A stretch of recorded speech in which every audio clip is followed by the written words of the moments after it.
केंद्रीय मंत्री रामविलास पासवान का कुछ देर पहले दिल्ली में निधन हुआ है। लंबे समय से बीमार चल रहे थे, दिल्ली के अस्पताल में भर्ती थे। उधर बिहार में चुनाव होने वाले हैं। चिराग पासवान उस चुनाव में भी लगे हुए थे और बीच बीच में ये जानकारी भी दे रहे थे उनके अपने पिता की तबीयत के बारे में। और रामविलास पासवान केंद्रीय मंत्री, केंद्र में एनडीए में बनी रही एलजेपी, उधर एलजेपी जेडीयू से अलग होकर बीजेपी के खिलाफ न खड़े होकर जेडीयू के खिलाफ खड़े हो रही थी, वो बिहार में वो सब चल रहा था। इधर रामविलास पासवान बीमार थे और अब उनका निधन हो गया है। दिल्ली के अस्पताल में भर्ती थे रामविलास पासवान। लंबे समय से बीमारी थी उनकी और रामविलास पासवान 1969 से विधायक रहे। रामविलास पासवान 1977 में उन्होंने वर्ल्ड रिकॉर्ड बनाया था। जब जीत हुई थी तो वो गिनीज बुक ऑफ रिकॉर्ड्स में था, लोकसभा में जो उनकी 1977 की जीत थी। विक्रांत यादव इस वक्त हमारे साथ जुड़ रहे हैं। विक्रांत, क्या पता चल रहा है?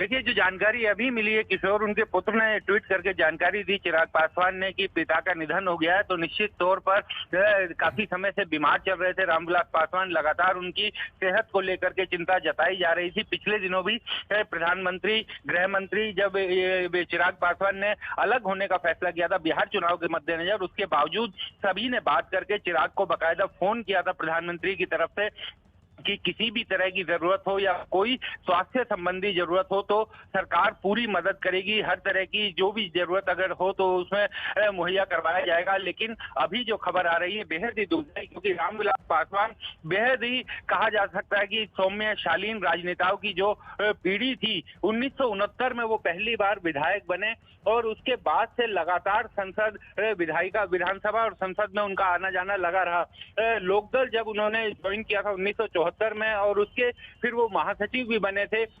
बाद में 1977 में वो पहली बार लोकसभा आए और उसके बाद से लगातार 1980, 89, 96, 98, 99, 2000 और 2014 में वो लोकसभा सांसद रहे।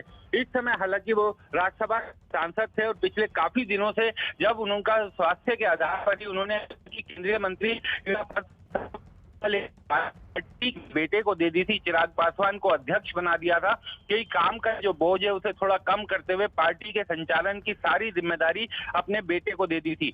तो निश्चित तौर पर एक बड़ा नुकसान कहा जा सकता है भारतीय राजनीति के लिए, क्योंकि पासवान उस पीढ़ी के नेता थे जो लगातार उस समय से लेकर के अब तक लगातार संसद में बने रहे। संसद में उनका बहुत बड़ा योगदान रहा है और जिस तरीके से उन्होंने तमाम केंद्रीय मंत्री के पदों पर, चाहे वो बिल के रूप में हम बात करें या फिर आजकल जो वो मंत्रालय संभाल रहे थे केंद्रीय उपभोक्ता मामलों के, तो तमाम ऐसे मंत्रालय उन्होंने संभाले जो आम लोगों के जनजीवन से सीधे तौर पर जुड़े हुए थे। और अब चूंकि बिहार का चुनाव भी चल रहा है, उनका बेटा चिराग पासवान ने हालांकि ये राजनीतिक फैसला किया है कि इस बार का जो चुनाव होगा वो बीजेपी से जी विक्रांत, वही बिहार